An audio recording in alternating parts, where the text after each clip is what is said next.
মাননীয় স্পিকার, আপনাকে ধন্যবাদ। মাননীয় স্পিকার, আপনার মাধ্যমে মাননীয় প্রধানমন্ত্রীর কাছে প্রশ্ন রাখতে চাই।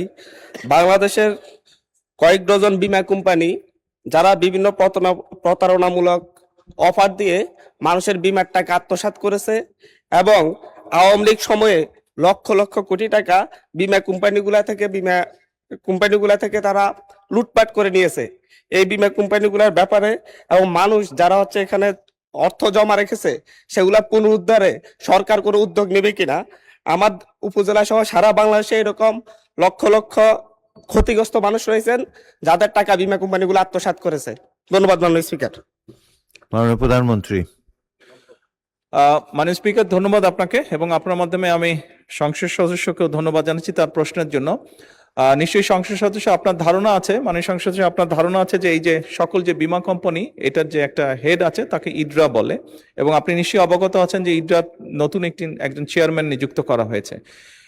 আপনার যেই অভিযোগ আপনি তুললেন, অলরেডি এর ভিতরেই চেয়ারম্যান এটি ইনভেস্টিগেশন করছে, এরকম যেগুলো কমপ্লেন হচ্ছে সবগুলো ইনভেস্টিগেশন করছে। ইনভেস্টিগেশনটা কমপ্লিট হলে তখন আইন অনুযায়ী আমরা ব্যবস্থা গ্রহণ করতে পারবো। ধন্যবাদ মাননীয় স্পিকার।